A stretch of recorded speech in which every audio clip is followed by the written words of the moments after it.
thank you to everyone who's logged in to join us this morning. We're super excited to have a longtime section partner with us in Tag Marshall to talk through a little bit more about their technology. And they're joined by head professional down at Indian Creek Country Club, Joe Compitello. He's also our Southern Chapter member at large board member. So Joe, thank you so much for being on the call and being participating in this webinar and talking through with Tag Marshall how it's helped you at your facility. We certainly appreciate, and nothing goes further than a testimonial. So thank you so much for taking time out of your schedule to be with us. Before I give it over to Bodo and let the webinar officially begin, I just wanted to remind everyone that you will receive PDR credits for your time this morning. Those will be posted within a couple days of the webinar, so don't worry. I will make sure they get posted, and we appreciate you being online with us this morning and hope you enjoy the webinar. Fantastic. Thank you, Jackie. I believe that the South Florida PGA section was the first ever section we partnered with as a business. We're now partnering with 15 sections, but you guys are still setting the standards. So how about that? That's all. I can't take credit. That's all Meredith Schuler, but that's exciting. We're excited to be the first, and hopefully many more years together for sure. 100%. Yeah, thanks everyone for joining our expert session, 3 ways Indian Creek uses on-course technology to drive efficiency and create exceptional member experiences. I'm delighted to have Joe Compitello with us. He's the PGA head golf pro at Indian Creek. Joe, how are you this morning? I'm great, Bodo. Thanks for having me, and thanks for all Tag Marshall does for us. Thank you. Not the worst office in the world there in the background. We're going to talk about the club, and you'll do an introduction for us just now. But I'm also excited to have Mr. Tag Marshall himself here with me, Joey Walters, our GM, also lives being down in Florida. Joey, how are you? Doing great, Bodo. How about yourself this morning? I'm good, thanks. I should be wearing a branded kit like you. I missed the trick. All right, so we've got an action-packed, I think it's just under an hour with you, and we leave a couple of minutes for questions in the end. So that's why, between Joe, myself, and Joey, we'll answer the best we can. There is a Q&A option in this Zoom webinar. If you have any questions, you can feel free to post them at any time. We'll track them as we go. But to get us started, we want to give and also we know that all of you are watching the US Open on the other screen, so that's okay. We won't hold it against you. So we want to give Joe an opportunity to introduce us to his amazing course, and also tell us a bit about how he ended up where he's sitting right now. Joe? Sure. Thank you. Yeah, so you're looking at a new picture of Indian Creek right there. For those of you who don't know Indian Creek, it's an island. It's in Biscayne Bay in Miami Beach, and we're coming up on 100 years old. The club's anniversary is 1928. It's a William Flynn golf course. It's really fun. When you look at the course in that photo there, those 2 lakes you see are brand new. They were added in our renovation. Prior to that, we had no lakes on the golf course, which is unique for Florida in itself. But those 2 really are not in play. So it's still very wide off the tee, a fair golf course, a lot of fun for the members and people who come down in the winter who aren't playing a ton of golf. Our membership is not all of them are here all the time. So yeah, it's a wonderful place. The membership's great. They come from all over the country and the world to Indian Creek in the winter months. And we have a lot of participation in our events. They utilize the club for golf mainly, but they have a big social calendar. The clubhouse, which you can see a little bit, is on the very south end of the island. Sits on the highest point in all of Miami-Dade County. So it has great views of the city. The building is beautiful, and they really enjoy coming for dinners and some of the events as well as the golf. So the members really enjoy the place and the experience, and being here in the winter months when the weather's great. I'm just finished my 5th season here at Indian Creek. The time's gone by so fast between the pandemic, and we had sort of 2 years of course restrictions with the renovation. So it's been a great few years. I'm lucky to be here. I moved down from Pittsburgh. I was working at Oakmont when this opportunity came up. So I've been fortunate, not only to be at Indian Creek, but prior at Oakmont, and have some great people helping me in my career. But yeah, I love it here, and it's a fantastic place. I hope you get the chance to see it at some point, everybody. Thank you. You've just opened yourself up to people asking for a round at Indian Creek, and it's on record. So those must be the 2 only lakes in the whole of Florida that don't have gators in them, right? Yes, no gators here. The 2 greens you see in the bottom of the screen, to the left is number 4, to the right is number 13. Those holes along the seawall are some of our signature holes. Those actually 2 are 2 short par 4s. So the course is great. It does look amazing. Obviously, we're super excited this week to have one of our, as you mentioned, Oakmont. We've worked with them for many years, and also everyone's, like I joked earlier, is excited about the US Open at Pinehurst. That's another long-term partner of ours. Joe, I know that you've played up there. What are you expecting from this weekend? Oh, it's gonna be fun to watch. I mean, the course is a lot different since I played in college, but it looks really tough off the tee with all that sort of wire grass. I think you're going to have to drive it good and hit to the middle of the green. So I think it's a ball striker's golf course this week. Joey, that's why we're not at the US Open. That's exactly Right. why we're not at the US Open. Joey, who do you think is going to take this one? Who did you bet on? Probably Shoffley. I think I would go with him right now. Yeah, he's on a form. little bit of a hot hand. Yeah. It's a tough course though, so it could be anybody this time. Yeah, let's see who gets arrested on the way in, right? That always nerves. Maybe motivated. Yeah. Amazing. Joe, thank you so much for the introduction. And yeah, it does look amazing. And obviously having the Miami skyline behind you, yeah, that's must be pinch me moments every day for you. Yeah, and it is. And also great to hear of your journey from Oakmont and via other courses, and many people have helped you along the way. And now you're here.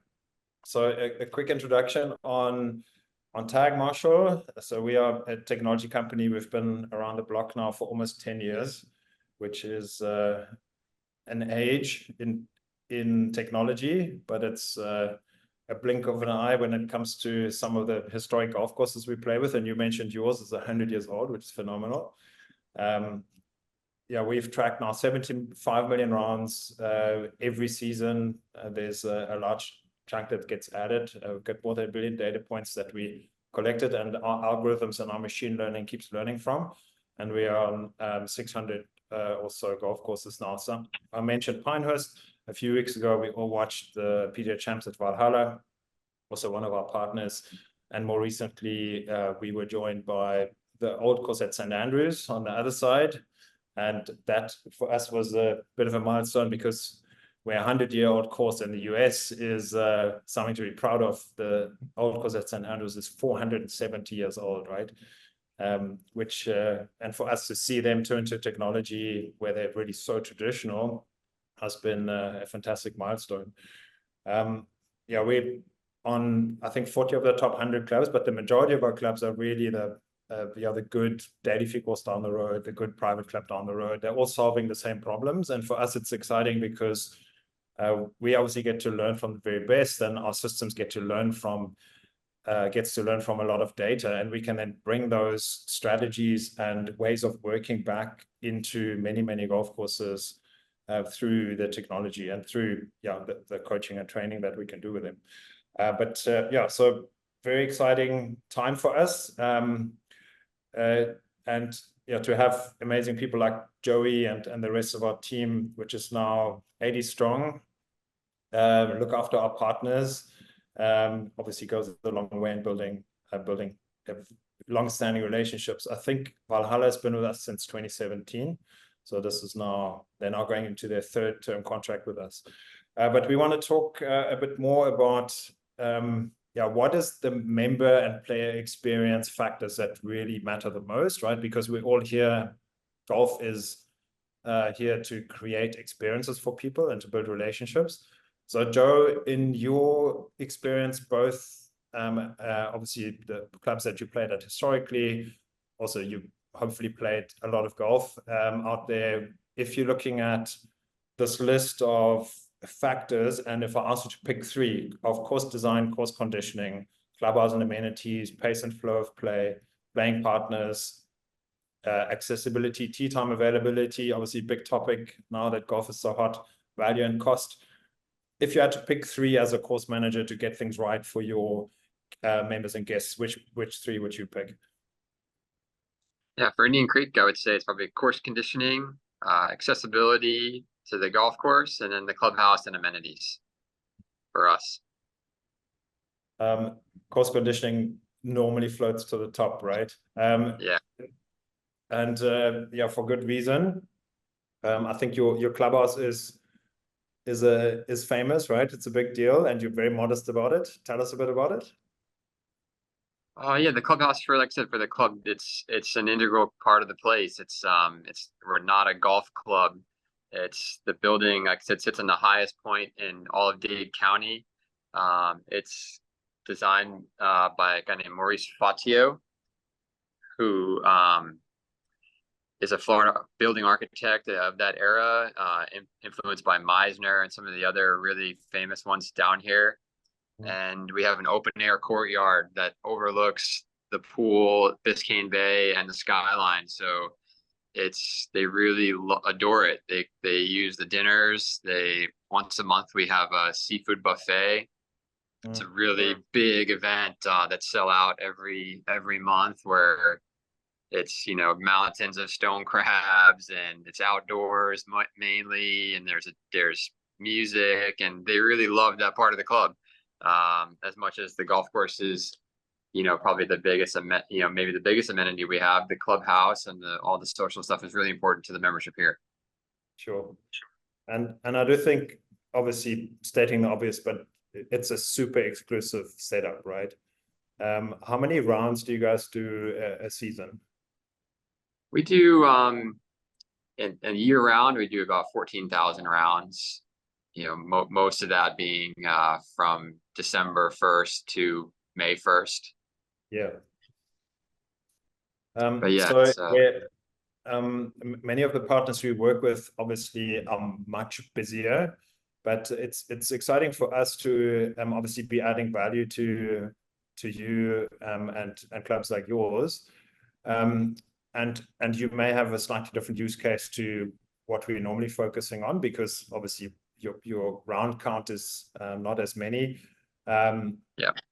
I was reminded to mention Cypress Point as one of our other partners, and they do literally what a municipal golf course would do in 2 months, right? In a whole season. But Joey, maybe going to you, and obviously you're out there white glove servicing and building relationships with a lot of our partners. What would you say are the top 3 factors that they want to get right, more broad-based in the clubs that you get to visit? Yeah, I think it's, course conditioning obviously floats to the top.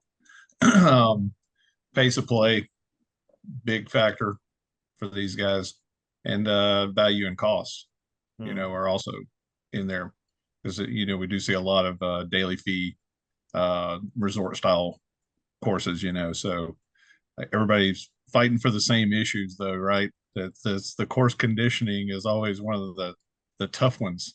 Sure. For everybody, especially with the 6-month courses.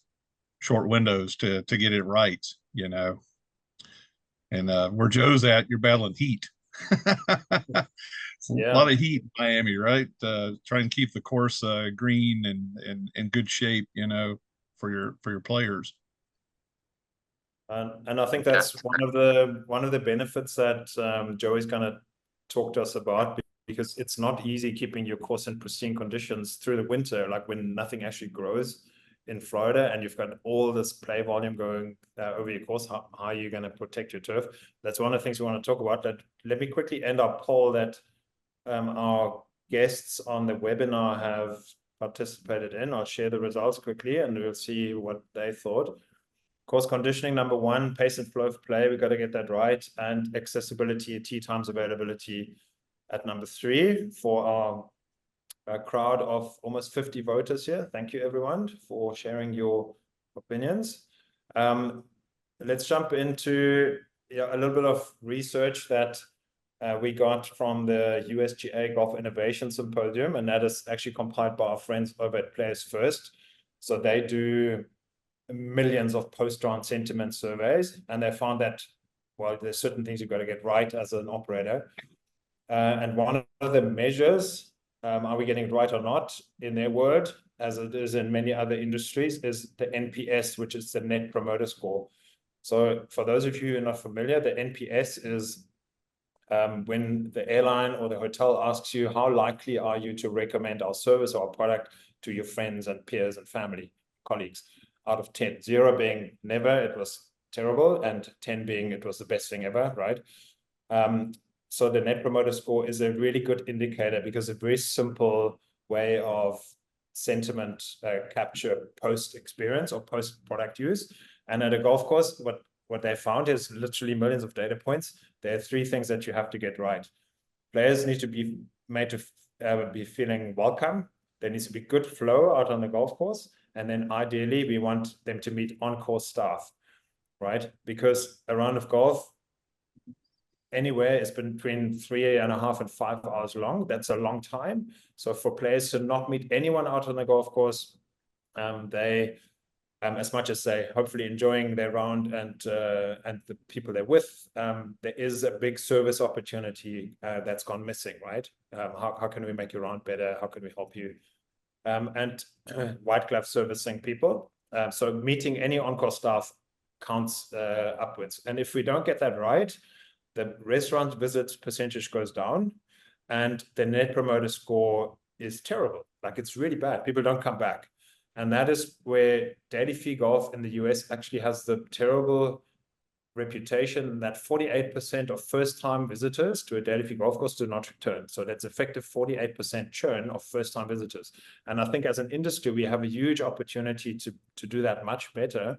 And these are some of the things we've got to get right. Players want to feel welcome. There needs to be good flow of play, no wait times, and they want to meet on-course staff. On the flip side, there is a huge impact of flow versus Net Promoter Score. Like, if the flow is bad, no matter what else you've done on the course, no matter how good the conditioning, excellent service, lovely the staff in the clubhouse, if it's bad flow, people's Net Promoter Score will tank. That's what they take away. And funny enough, it's Matt Barksdale from Pinehurst who's always says the on-course sentiment of people feel on the course is the post-round sentiment. That's what they take away, right? And that's what they remember and tell others.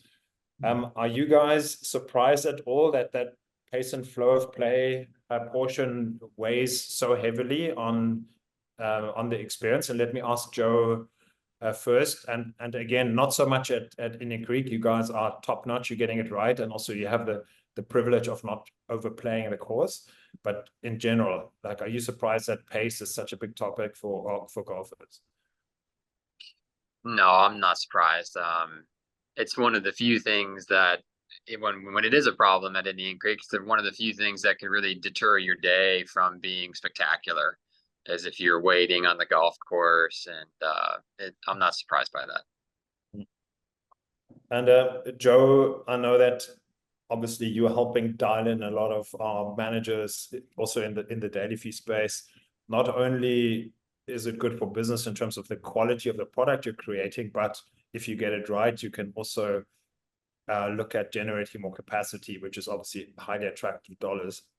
So yeah, out of all the things that you're learning out in dealing with all of these managers, how high does that float in terms of what's important to them from a business standpoint? Not just making players happy, but also like how can we dial into our asset? How can we get more out of our golf course? Are you seeing a lot of take up and interest in that? Yeah, quite a bit, Bodo. It's actually the course I was at yesterday. It was one of the topics, for these guys to find a few extra tee times because they've got so much play. Accessibility to the course is a big issue. Sure.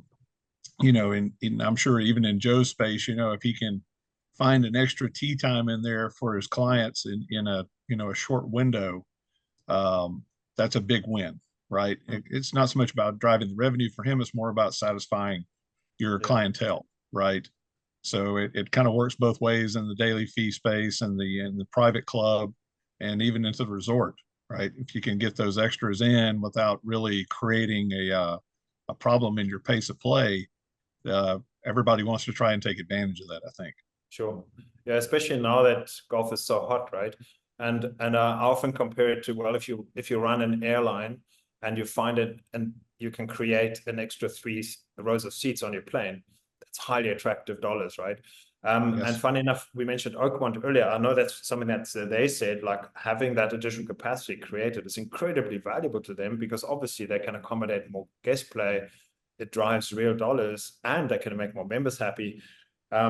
So it goes both ways, right? It's a quality of product, quality of the play we're trying to create, but also it's good for your business, especially now that that everyone wants to play golf and everyone wants to get out there. So I know that Joe and the team down at Indian Creek have found really smart ways of using the line of sight that the technology gives them to get more play out and make more players happy. We're going to talk to that now in this section. So how has the tech impacted operational efficiency at Indian Creek?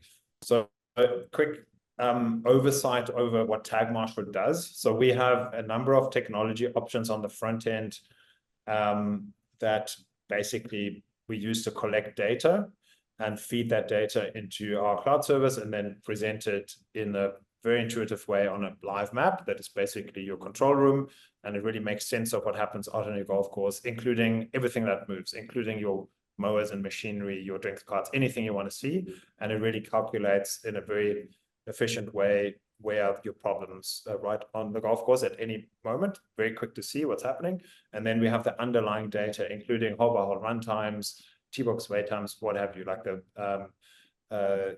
the capacity throughput opportunities you can derive from that, and really just the quality control measure so that you can dial into a team and they know what to do more of and when exactly to pay attention to things. So Joe, you and the team, you have opted for what we call our classic installed system. Just give us the reasons for that, because obviously we do have a screen as well, but we know it's not right for everyone. Yeah, sort of the reason we engaged Tag Marshal in the first place was we did a big renovation at Indian Creek. It's the largest investment the club's ever made in the club. To renovate the golf course. All 187 acres were redone, new turf, new greens, new drainage, irrigation. Every feature was rebuilt on the golf course. So it was a big undertaking, and for the club, and people were very passionate about it. So when it was time to reopen, they really wanted to take measures to protect the golf course and protect the investment. It's not the easiest place in the world to grow grass. It's an island in the middle of Biscayne Bay that's made with dirt from the bottom of the bay. So, and course conditions being at such a premium, they really wanted to protect what they had put into the golf course. So they wanted carts to be restricted on where they could go, and especially near greens and tees and some of our key features. But they did not want a screen on the golf cart. They just thought it's not really in keeping with the club's culture. Not that we're tech averse, but it doesn't didn't fit with what the membership and golf committee wanted at the time. So Tag Marshal is able to control carts without the use of a screen, which really was for us was great. The carts, when you encroach on an area that is too close to a green or tee, the cart has a fairly loud beeper or buzzer that will alert you you're too close and that you need to drive away. They also like that feature because while it's a deterrent, no question, it's not such an inconvenience where the cart will turn off and then you're forced to reverse out of the area. Or if for some reason you have to head back to the golf course, to the clubhouse, or maybe a shotgun, and you happen to drive through an area by mistake, you don't get turned off, and you can sort of, it's not such an inconvenience.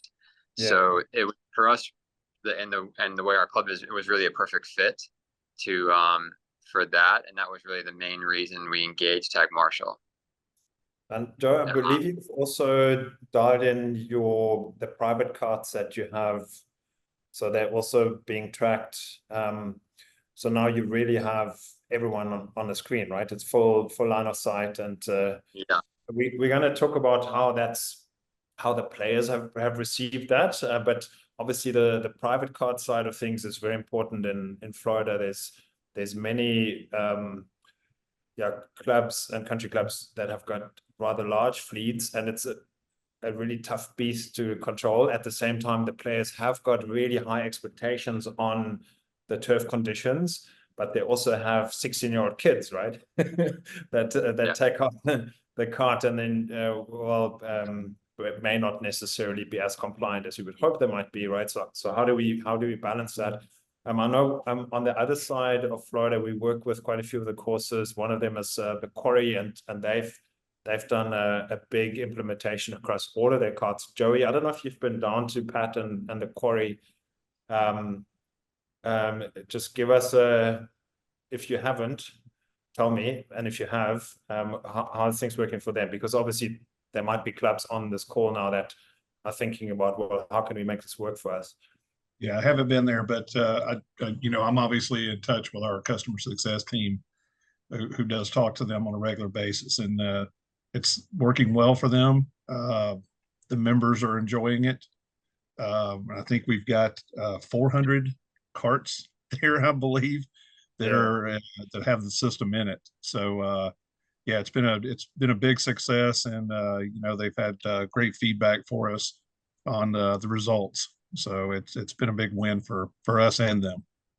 Yeah, I think one of the benefits is that Tag Marshal will work with any cart, right? So whether that's a club car, easy go, Yamaha, it doesn't matter. And obviously the private carts are all sorts. So for us to have one solution for the club to really dial into the operation, that works across everything, has been a benefit to them. And also they actually gave their members the choice. Well, if you want to put a screen with the range finding and to the pin distance and all of those good things into your cart, you can have it, right? It's your choice. And quite a few of the people have actually gone with that because they felt it was such a nice value add to them. So that's, those are good success stories, and ultimately everyone wins, right? Because now you've got better control over your turf conditions, you've got better control over your pace, and you have a real handle on where do players go, where don't they go on the course. But Joe, back to you. You obviously, you guys are service heroes when it comes to your players and members. This is what things might look like on a reasonably busy day out at Indian Creek. Tell us a little bit about who have you got dialed into the system, and also, how do the guys use it in their day-to-day? Because we're seeing numbers on the screen here, but we have to remember that some people on our webinar would never have seen this. So if you had to explain it in a nutshell, what do we see here? What do you guys do with it? And who have you got dialed in into the program? Yeah, this is the main screen that we use with Tag Marshal pretty much daily in season. The numbers that you see are either a golf cart or a caddy who carries a tag with him. So at a glance, I can click or touch any of those numbers, and it'll tell me who it is, where they're on the golf course. So if I need to go see them, or for any particular reason, I would know exactly where everyone who's on the golf course is. And then the different colors you see are sort of just pace updates. So the big 33 and that sort of purple would be for us a pace problem. They are behind pace and they're delaying the two groups behind them. So for us, we would know exactly where to go to try and alleviate pace. You know, they're only on the 5th hole. That would be a great chance for us to get on that issue early and improve the pace for everyone who's going to play behind them. And then out on number 12, there's a red number.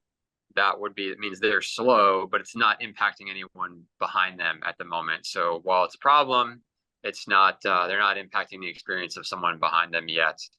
So for me, my whole staff has access to this. It's on every computer in the golf shop. They have it, sort of saved in their phones if they're on the golf course and they need to, look from the course. So all my assistants, all my golf interns, and probably the most used person is our caddy master. He is by the first tee. He is really the quarterback of play. We don't have tee times, so he's really where all the play goes through. And it's for us really been a great addition as far as managing the play.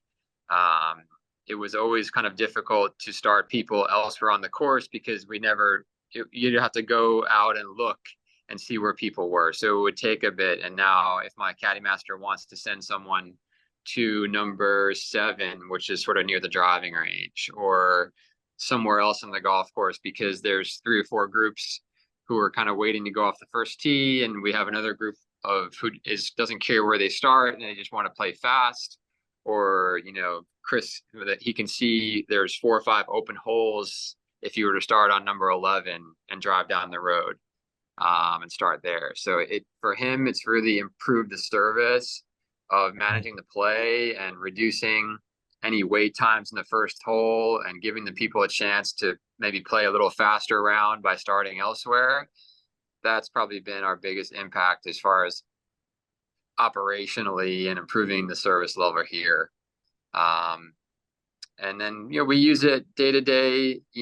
People need stuff, they call us. I need any chance you could bring out a demo driver or a Band-Aid, or I left my rangefinder.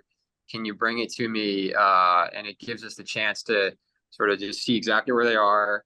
And instead of killing 20 minutes driving around looking for them, we can sort of be there and back a lot quicker. So it's certainly the way we use it. It's helped our efficiency just with the member experience at Indian Creek. We have the luxury of being able to move people around the course and start them in different places. And when there's a little bit of congestion, we have the luxury of sort of dispersing it quickly now. That is great to hear. And one of the things that we also know adds a lot of value is that Tag Marshal is, we've got open APIs and we tap into probably 20 T-sheet systems now, also Golf Genius, right? So we're looking to just pull data and make that a one-stop experience, right? So that it's automated and you get to then have the benefit of having your entire T-sheet or your players and player names assigned out on the golf course to the cast, to the caddies. So you can really personalize your service. Joey, maybe over to you for a minute here. I know that Indian Creek, obviously a very special place, and I love how they find uses in the system that are maybe a bit out of the ordinary, because a lot of the clubs that we work with, there's no gaps ever, right? Yeah. So how do you and what are you hearing and what are you seeing in terms of like a really busy course? How do they make use of this and what do they get out of it? Yeah, it actually, the course I'm at right now is one that does about 75,000 rounds a year. So they are, and it's an 18-hole facility. So these guys are using it for complete line of sight and pace of play management, for the true part of the system, right? So they're managing this thing very tightly. They have a very large clientele that plays this course, and there is a mix of membership and daily fee. And what's great is when you hear somebody come by you and say, "This has been a great experience. This is a great course. I'll be back." Right? That's you hear these little things when you're out on the course that tell you that things are going right, and the club is using the system in the right way to manage everything from the top down.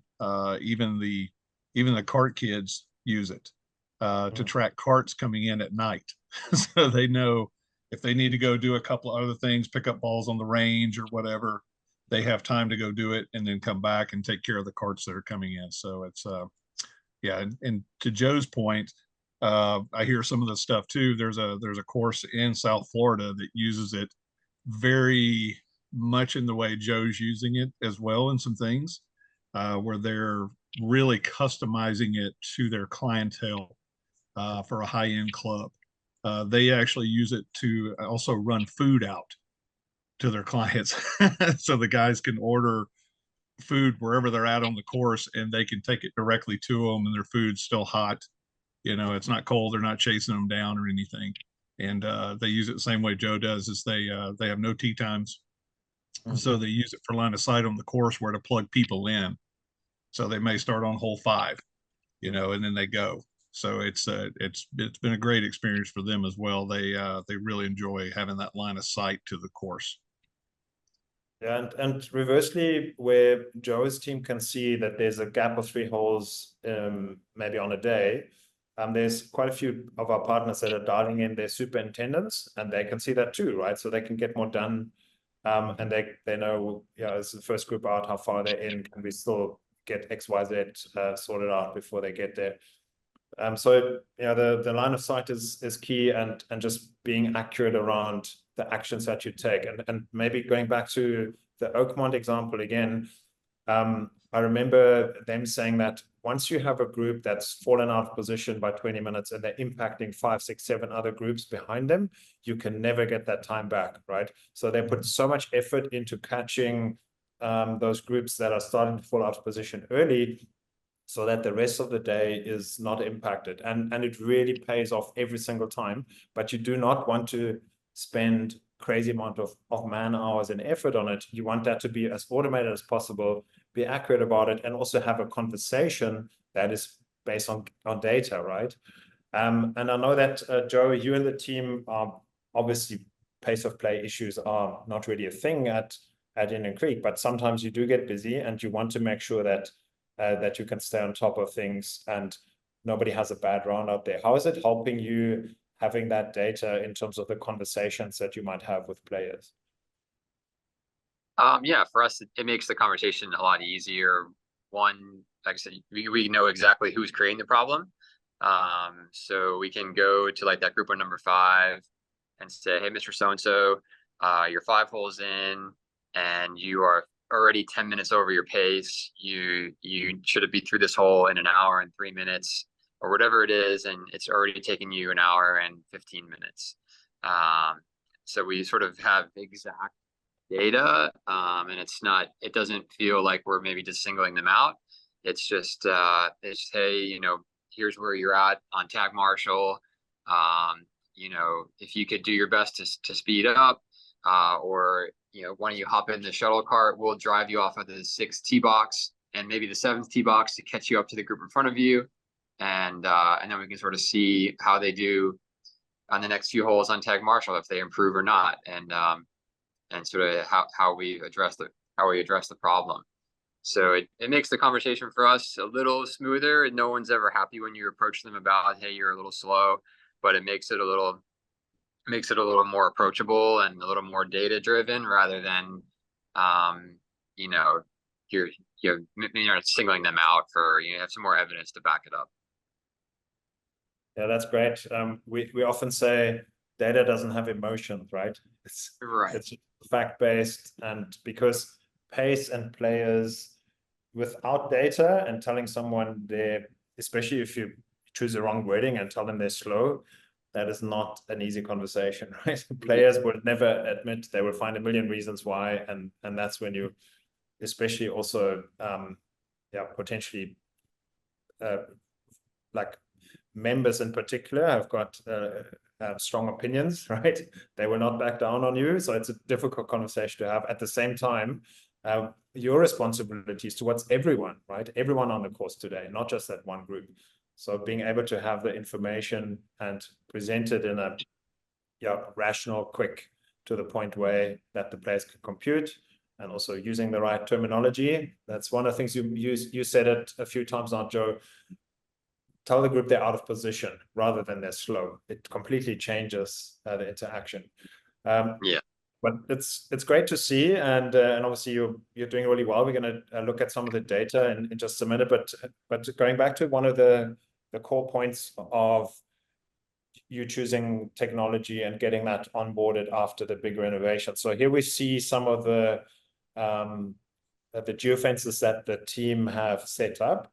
So these obviously specifically to protect the greens.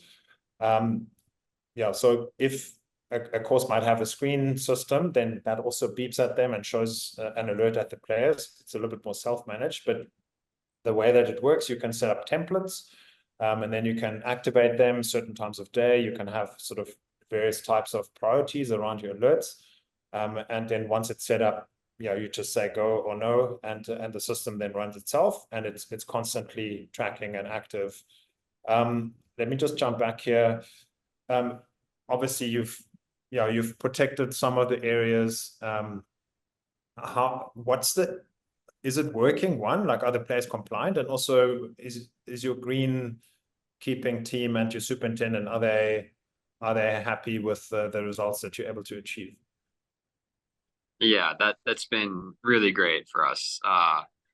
The green sites in particular are really integral to the golf course. They're all elevated, and there's a lot of short grass around. So the ball rolls off the sides of the greens, and you've got either lob wedge over a bunker, or a bump and run chip, or a putt back up to the green. And I would say this year, the turf around the greens, by all accounts, members, superintendents, myself, have probably been the best that they've been since I've been here. And it's really easy to manage. Like, you can actually see here, at the moment, the one around the 9th green is not on. So we sometimes we stage carts by the 9th green for an event, so we'll turn that one off so they don't sort of get in that geofence as they drive out of the staging area. Sometimes we make them bigger. There's a few holes that have some trees near the green, so we extend the geofence out a little further. And we communicated in the beginning of the year, or before we implemented this, how it was going to work.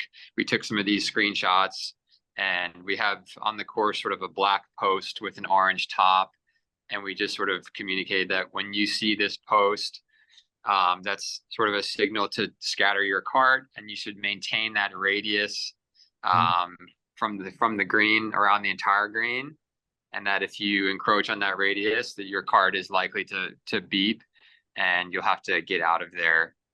And it ebbs and flows. Sometimes we have a member guest, we may pull some of the posts off the course and maybe turn a few of the geofences off just to improve on the experience a little bit. And then it may be rainy and soft, and we may expand them a little bit and put some more ropes and additional stakes out and make the geofences bigger. So we utilize it often. Me and the superintendent communicate on it and adjust it, and it works great.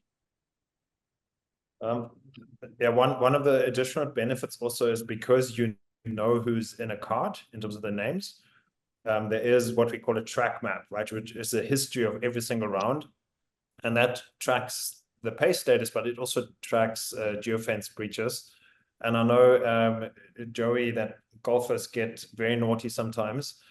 You've seen a few use cases where this has really helped a manager keep players compliant. I'm thinking of a story you told about some youngsters that were at the wrong place at the wrong time. Do you I remember drove that? across the green. Yeah, so A group of kids drove across the green and they lied to the guy. I told him they didn't do it.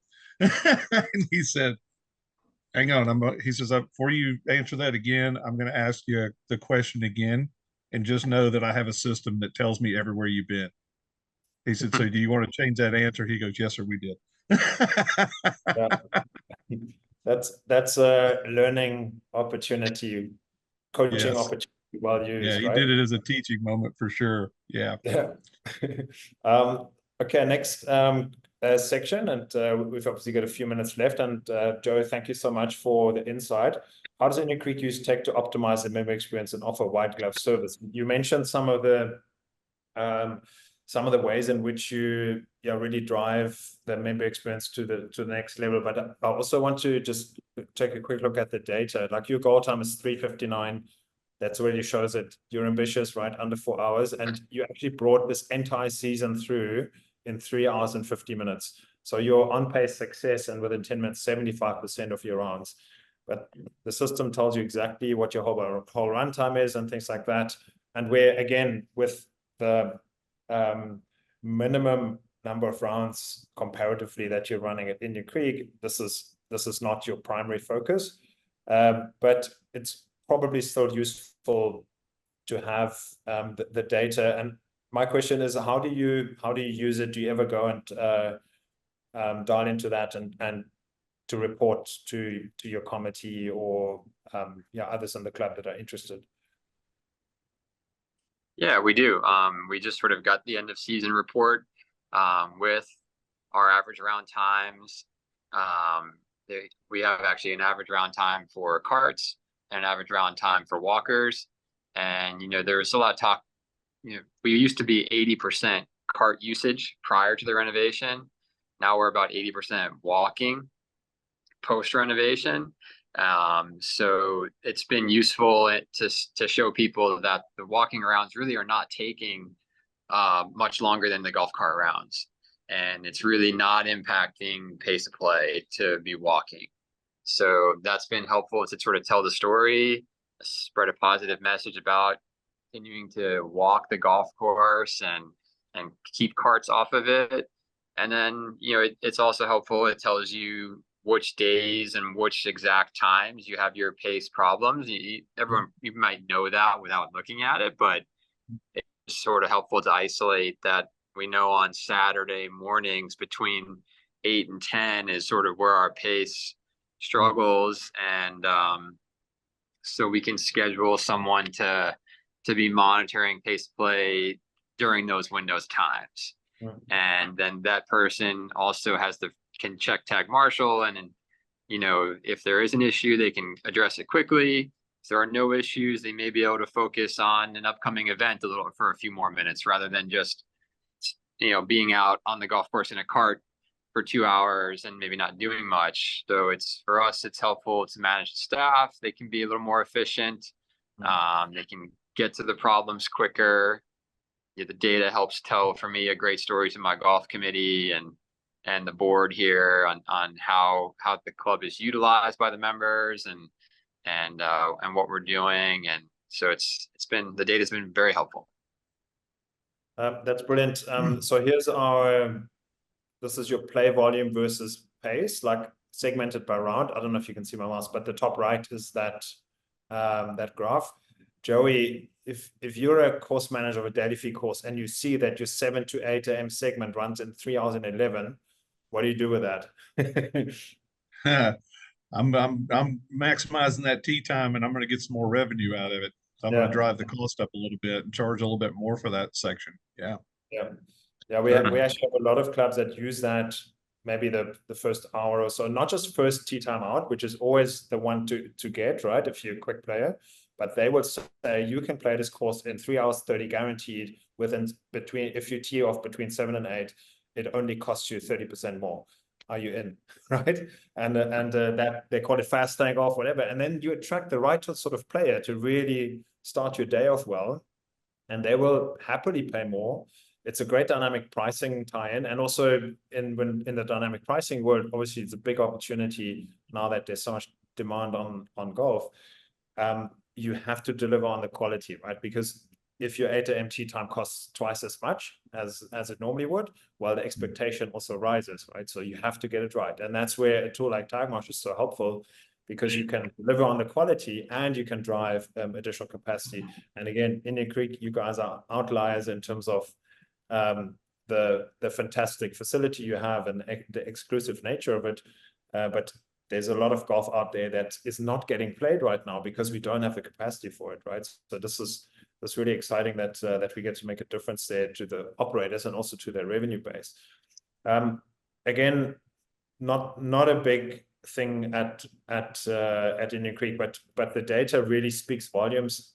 Why it's so important to stay on top of those couple of groups that might delay others, because even at a well-managed course like yours, you have 6% groups delaying and they impact 20% of your play, right? So this is exactly what golfers cry about. They're saying, well, there's always guys out there that delay us, and then my group, my round is impacted, my score goes down, my blood pressure goes up, right? So even you guys are doing super well and you have almost 70% going through on pace, there is a small group of players that impact others. And there's always obviously room for improvement. But I can tell you, if you didn't pay attention and if you didn't have the line of sight, this would blow completely out, right? And then very quickly, you're then playing in 4 hours 20, but the perceived experience is much worse than that. And the members will have you know as well. So it's really good to firstly be proactive, be seen out there, especially at those key times that you've now identified. Have that on-course presence that's accurate.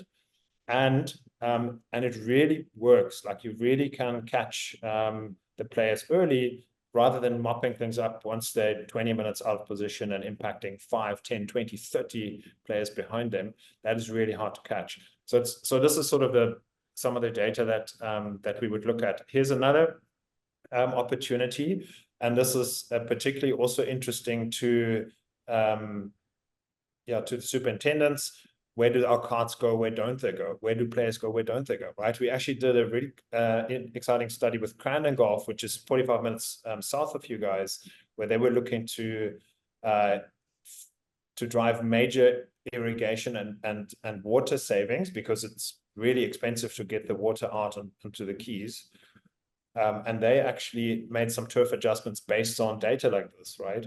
And it's immediate savings, and and obviously there's enough water stressed areas, not so much in Florida generally, but certainly in the Keys, where this can come in useful. Joe, is this something that you've looked at before, also in terms of maybe with the superintendents? Is your geofencing working? Is your course routing working? Are players behaving in a logical way, or are there areas that you need to protect more? Yeah, we use this heat map from time to time, not as much as the other screens, but certainly if we see an area on the golf course that is under stress, we can go to the heat map and confirm, like, is a lot of car traffic there, and then maybe just rope that entire area off and extend the geofence a bit. So we do use it when we're making adjustments to the geofences. And again, it's just a nice visual, like, to share with people. The green committee, like, they love seeing these things. It's it backs up what we're doing and makes it clear for them, and it's helpful. You can see here on that hole number 1 that clearly your geofence is working because nobody's on the green, right? Nobody stresses.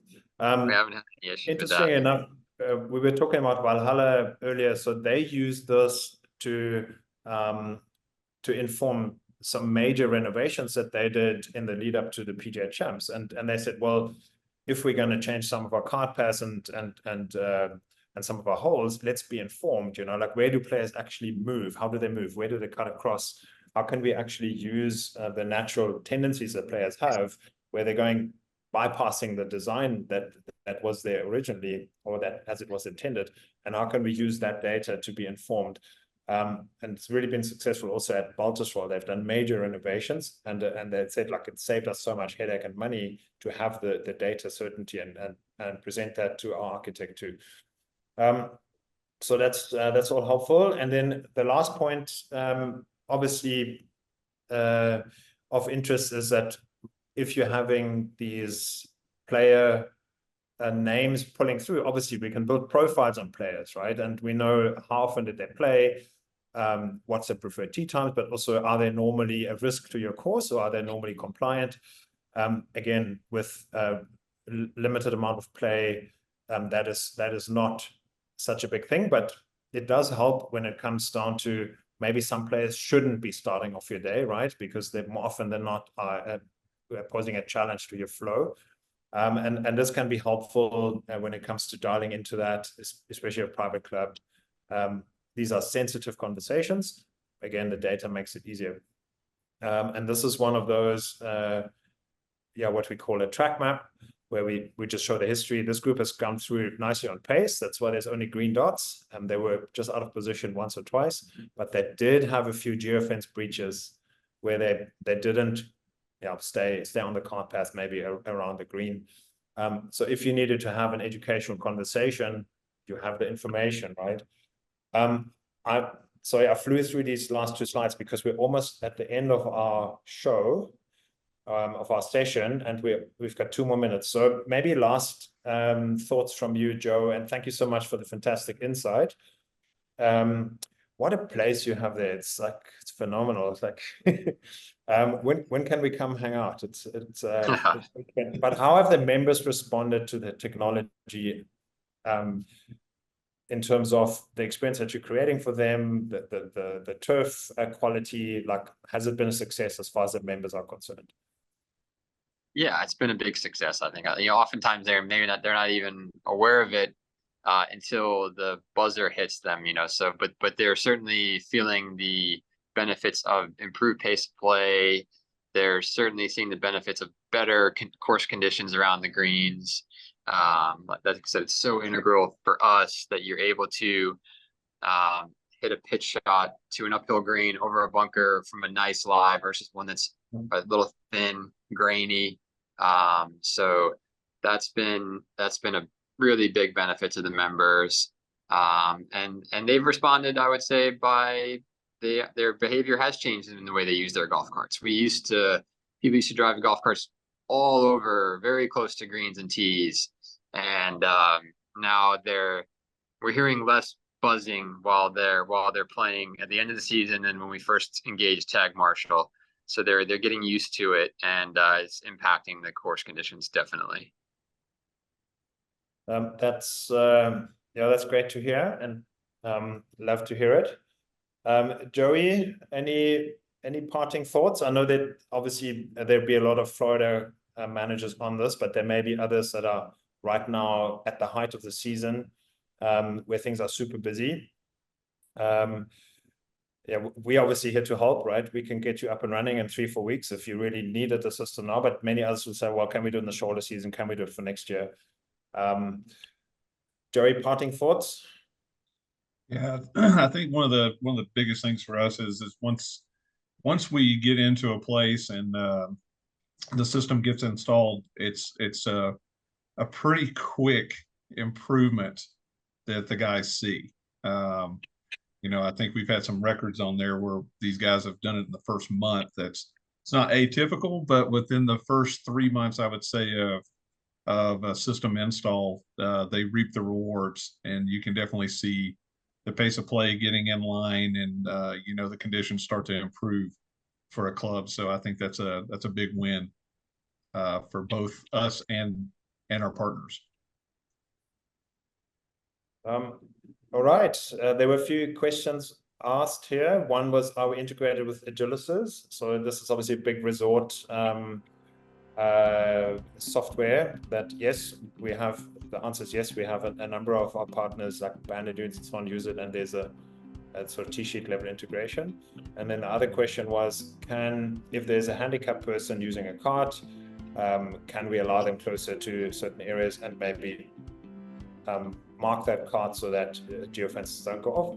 That's also possible. Yes. So the mid-season question was asked, could we get up and running? So we are on pace here, on the hour. Thank you so much for your fantastic insights, Joe. Joey, please when you're next in Miami, go visit and tell us if it's really as amazing as Definitely. the photos. Joe and I will set something up for sure.